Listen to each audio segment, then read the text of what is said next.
Hi there, good morning. This is the second take at this video. I have no idea what happened yesterday.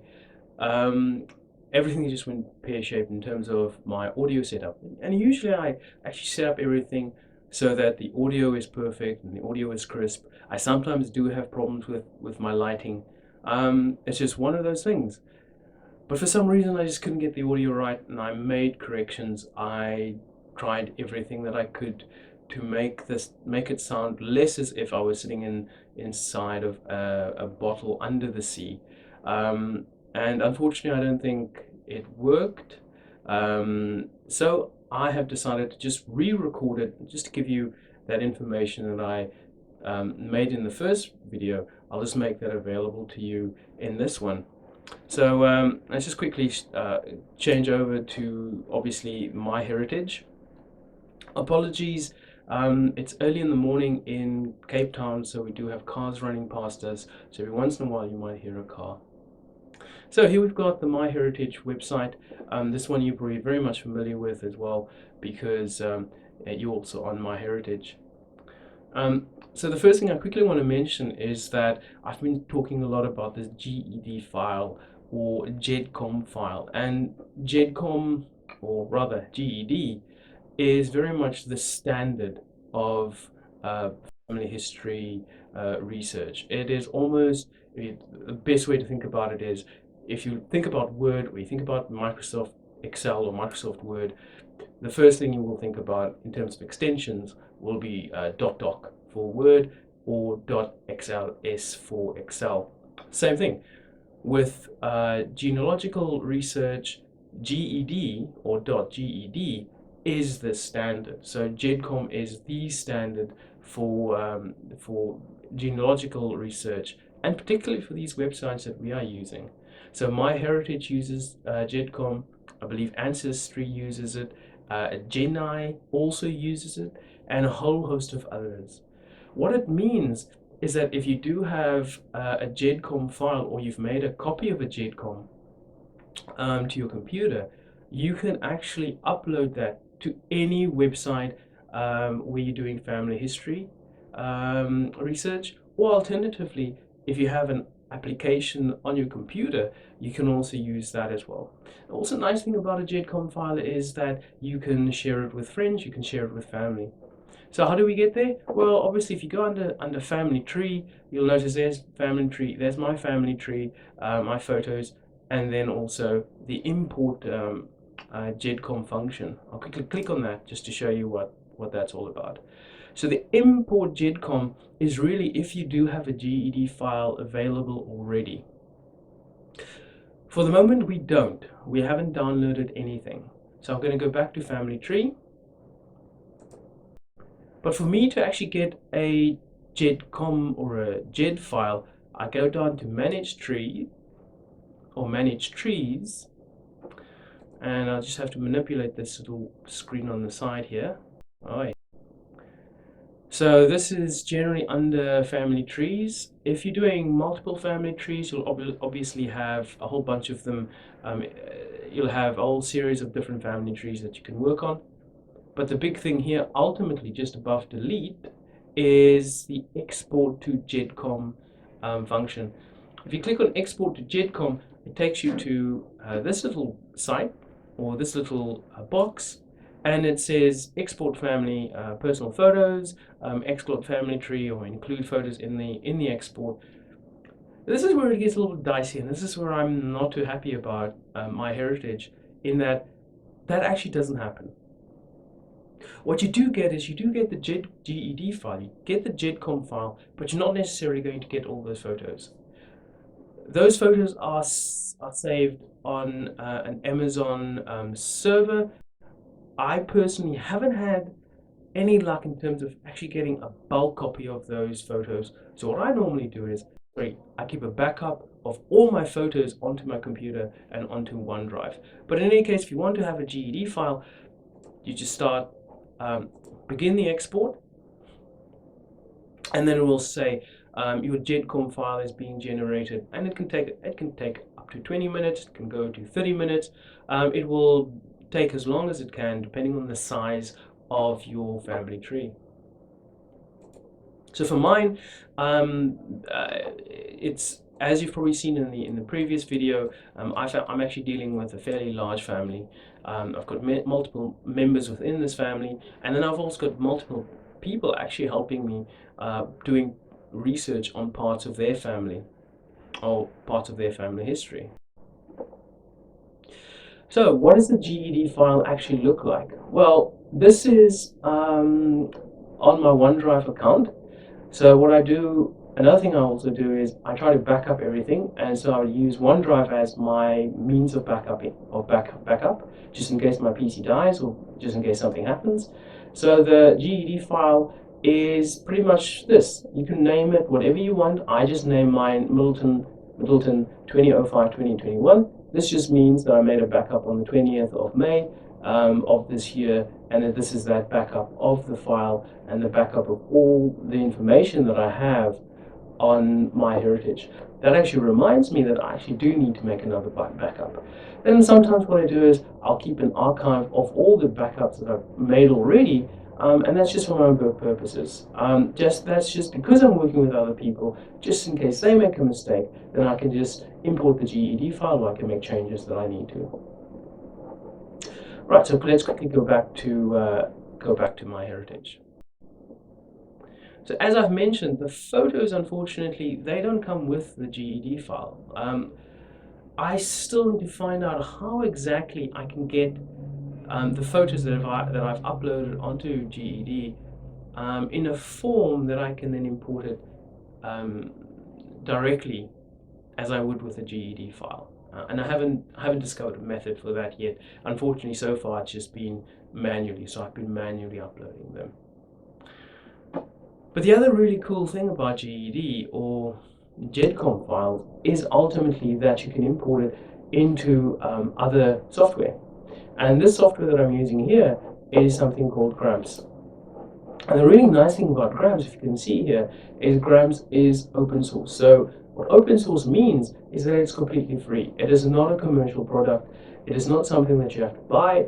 All you have to do is you have to get the link. If you want the link, I can give it to you in Facebook. I can actually send you a link to it. It's a little bit hard to get your head around it sometimes because it is open source, and open source software can be notoriously difficult.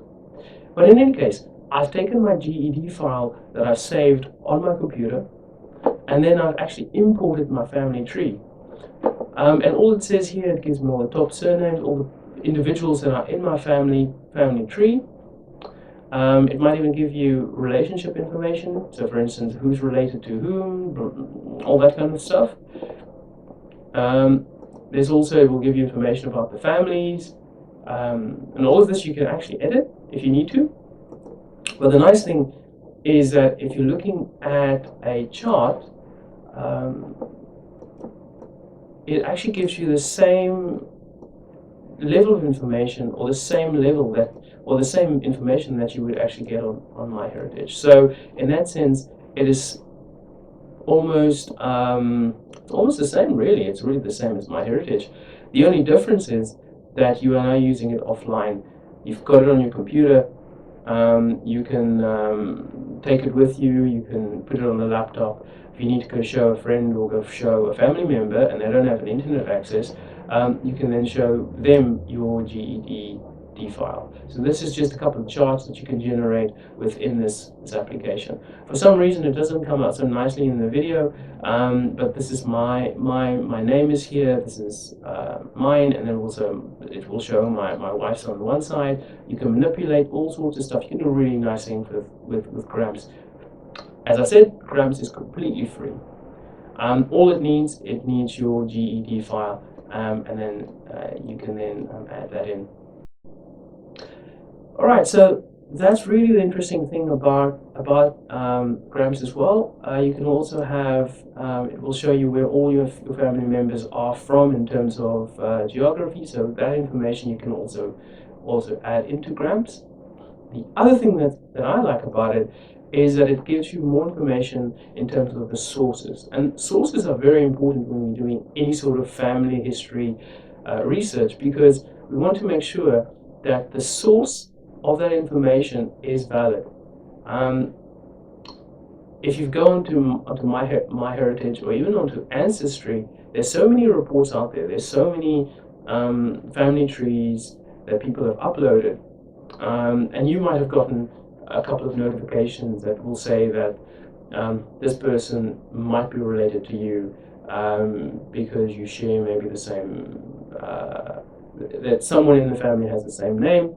But then when you look at it, you notice there are some differences, there are some things are not right, and that might just come down to the source. That the source that they're using is not a valid source. For all my stuff that I use information from the National Archives in South Africa, and then also I use information from Wales, the Wales census, as well as from the English census. I haven't had much luck in terms of German ancestry on my wife's side. That seems to be a little bit iffy. But as I've said, it's good to know where the information is coming from. And then in terms of Gramps, just like with MyHeritage, you have complete control of this. And I kind of like Gramps because it means I can put all my information that I've been working on from MyHeritage, I can actually put that onto a computer. All that means is that all the information that I have available on MyHeritage, I can actually take off MyHeritage and I can put it onto Gramps, or alternatively, I can have a backup of my GED file. So if anything happens, if there's a problem on MyHeritage site, maybe their servers go down, there's some issue, who knows what, I have a copy of the GED file and I can open it up in Gramps, or I can open it up in any other software designed for family history or genealogical history. Now, I know with the stuff that we've done that we do share a ancestor, Alida Almas, and I also do know that the Adams family and the Boer family do share a connection. I believe I think it's Jacob John's daughters married into the Boer family, so we do have a connection, and we know that is a valid connection, and we verified that already. And then also we do have genetics, and the genetics have shown that we do share some genes, and we do share some relation in terms of genetics. So there are these different tools that do help with family history, but I just thought I'd give you just a quick intro to GED files because they are fairly helpful. It's actually it's very much a world apart from back in the day when you used to have everything written down in a notebook. You've got pen and paper and you try to make those connections with all these different family members, and you're trying to bake a family tree and you write everything down. You try to write down all the dates, etc. And MyHeritage has actually made that a lot easier because you now have a means of actually capturing all that information. But it doesn't have to stop there. You can export that GED file. You can keep that GED file for your own records. And it's actually the same with the DNA as well, by the way. Your DNA result and all your DNA information you can download as a raw file. In other words, you can download it as an archive, and you can then import that onto other websites that deal with DNA. And that's actually also interesting because when you start looking at these different databases, and particularly these different sites, you might actually notice that your ethnic percentages or the percentages of ethnicity will change. And that is also just merely a function of how these companies derive their ethnicity estimates. Different algorithms, it doesn't mean that they're incorrect. Um, it just means that their focus might be different. So particularly for me, I mean, I'm clearly very mixed in terms of ethnicity. When I go into my DNA in terms of MyHeritage, it is very much masala of genetics. What's it, 29% Scandinavian, 25% Southeast Asian. I think it's like 8% English, and so forth and so forth. So there's pretty much got ancestors from about 4 different continents.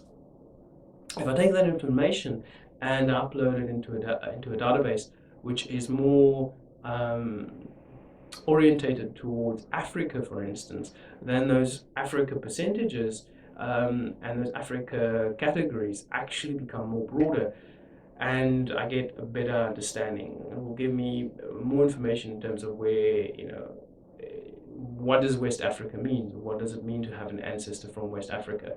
It might even go into a bit more detail. So that's just something I quickly just want to mention, that DNA, or the DNA that you've now uploaded or have got captured on MyHeritage, that information you can also save. You can save it onto your computer. And then obviously you can also import it elsewhere. There are also commercial and open source software that even deals with DNA, so much in the same way as your GED file. I just quickly wanted to mention the DNA part because that's also fairly important.